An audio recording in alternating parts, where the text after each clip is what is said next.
And రాజకీయాలు కూడా అప్పట్లెక్కల లేకుండా చేసినటువంటి నాయకులలో మీరు కూడా మీరు ఎంతో కొంత పాత్ర ఉన్నది. ఎందుకనంటే ఈ తిట్ల రాజకీయం లేకపోతే కొట్లాటల రాజకీయం లేకపోతే ఫ్యాక్షన్ రాజకీయాలు తెలంగాణలో లేకుండే స్పష్టంగా ప్రేమపూర్వకంగా మర్యాదపూర్వకంగా ఉన్నటువంటి రాజకీయాలని ఇలా బరస్సు పట్టించినటువంటి నాయకులలో మీకు కూడా పాలున్నది.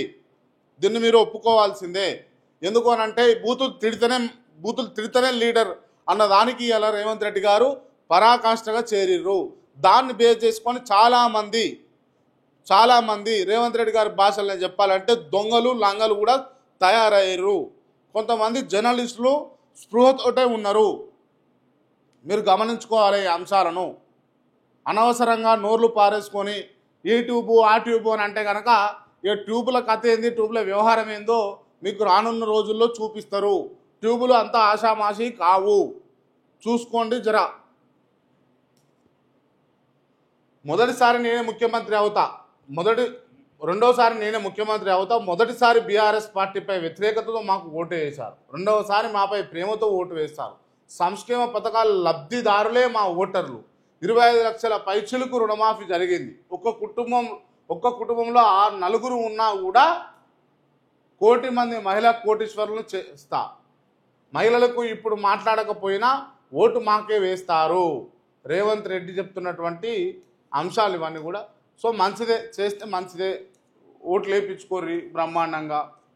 కాకపోతే మీరు ఇస్తున్నటువంటి 6 గ్యారంటీలలో ఎంతవరకు న్యాయం చేసిరు అన్నది కూడా ఆలోచించుకుంటే బాగుంటుంది అన్నట్టుగా నేనైతే మీకు చెప్పే ప్రయత్నం చేస్తున్నా. ఎందుకు అని అంటే మీరు ఇస్తున్నటువంటి 6 గ్యారంటీలలో పూర్తి స్థాయిలో ఏం అమలు చేసిరు? 6 గ్యారంటీలు అన్ని అమలు అయిపోయినామని చెప్పేసి కొంతమంది నాయకులు మాట్లాడుతూ ఉన్నారు. 5 గ్యారంటీలు క్లియర్గా అమలు చేసినామని అంటున్నారు. మరి 6 గ్యారంటీలు చేస్తామన్నటువంటి మీరు 5 గ్యారంటీలలో ఏమేమి చేశారో ఒక్కసారి చెప్తారా సుమా? ఏమి ఇస్తారు? 2500 రూపాయలు ఇచ్చారు. ఏ మహిళకు వచ్చిందో ఒకసారి ఏదైనా మహిళకు వచ్చుంటే కనుక వాళ్ళు మెసేజ్ పెట్టరు, అన్నా నాకు వచ్చిందన్నా, అనవసరంగా మీరు అనకుర్రి అన్నా అని చెప్పి. తులం బంగారం ఎంతమంది మహిళలకు ఇచ్చారు? పెళ్ళైన వాళ్ళకు ఒక్కసారి చెప్పుర్రి, లెక్క చెప్పుర్రి, ఒకసారి. లేదు, మీరు ఈ ప్రచారాన్ని బంద్ చేయండి దయచేసి.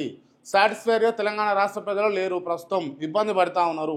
మీరు ఇచ్చినటువంటి సంక్షేమ పథకాలు ఆశలు పెట్టుకున్నారు వాటిపైన. ఇలా వాటిని మీరు నెరవేర్చే పరిస్థితి లేదు. వారికి క్లియర్గా అన్నది చెప్పండి. లేదా చేస్తామన్న భరోసా కనుక మీకు ఉంటే కనుక ఎప్పుడు చేస్తారో చెప్పుర్రి. ఇక డేట్లు మార్చుకుంటూ ఒట్లేసుకుంటూ హామీలు ఇచ్చుకుంటూ భరోసా చేస్తూ బట్టి ఎక్కువ తెలంగాణ ప్రజలను దయచేసి మేము వేడుకుంటుంది ఇదే. మిమ్మల్ని ఎందుకు తిడుతున్నారు గ్రౌండ్లో? మాలాంటి జర్నలిస్టులు పోయి మైకులు పెడతానంటే ఇందుకే. అటు హైదరాబాద్లో ఉన్నటువంటి పేద బడుగు బలహీన వర్గాల ప్రజలను ఆగాం చేస్తుంది. ఒక్క పెద్దోడికి అంటే ఒక్క డబ్బులున్నోడికి కూడా నష్టం జరగలేదు. జరిగిన నష్టం అంతా కూడా పేదోళ్ళకే జరిగింది. మూసి అని చెప్పేసి మూసితోటి కూడా ఇలా నష్టం జరిగిన వరకు పేదోళ్ళకే జరిగింది. రైతు రుణమాఫీ పూర్తి స్థాయిలో అందని వ్యక్తులు ఎవరు అని అంటే పేదోళ్ళే. మీరు ఇస్తానన్నటువంటి తులం బంగారం గురించి ఆశతోటి చూస్తున్న వాళ్ళు పేదోళ్ళే. మీరు ఇస్తున్నా అన్నటువంటి కళ్యాణ లక్ష్మి పథకము ఆశతోటి చూస్తుంది కూడా పేదోళ్ళే. ఈ పేదోళ్ళ కడుపును మీరు కొడుతున్నట్టు, వాళ్ళ పేదోళ్ళ మనోభావాలను దెబ్బతీస్తున్నట్టు, పేదోళ్ళ మనసులను విరగొడుతున్నట్టు ఆవేదనతో వస్తున్నటువంటి మాటలే అవి సుమా. దయచేసి ఎవరు అనమంటలేరు, ఎవరు అంటలేరు. దయచేసి వాళ్ళే స్వయంకృతంగా అంటున్నటువంటి అంశాలు అవన్నీ కూడా గమనించుకోవాల్సినటువంటి అంశం ప్రభుత్వం పైన ఉంటుంది. ఒక్కసారి మీ ఇంటెలిజెన్స్ వ్యవహారాన్ని అంతా కూడా గ్రౌండ్లో దింపి ఎంక్వైరీ చేపియండి. వాళ్ళు క్లియర్గా మీకు ఒక రిపోర్ట్ ఇస్తారు ఏం జరుగుతూ ఉంది రాష్ట్రంలోనని. ఎందుకు అనంటే గ్యారంటీల విషయంలో కాంగ్రెస్ పార్టీ ఫెయిల్ అయిందని చెప్పేసి చెప్పుకోవచ్చు ఈ అంశం ద్వారా. ఇంతసేపు మీరు అప్పుల కుప్పైంది రాష్ట్రం, అప్పులు అయిపోయినాయి, అప్పులు చేసిరు.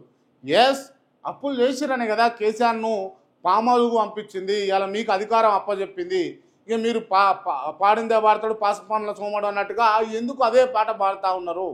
దయచేసి తెలంగాణ రాష్ట్ర ప్రజలకు ఇచ్చినటువంటి హామీల పైన దృష్టి పెట్టి రాష్ట్రాన్ని ముందుకు తీసుకుపోతే బాగుంటుంది.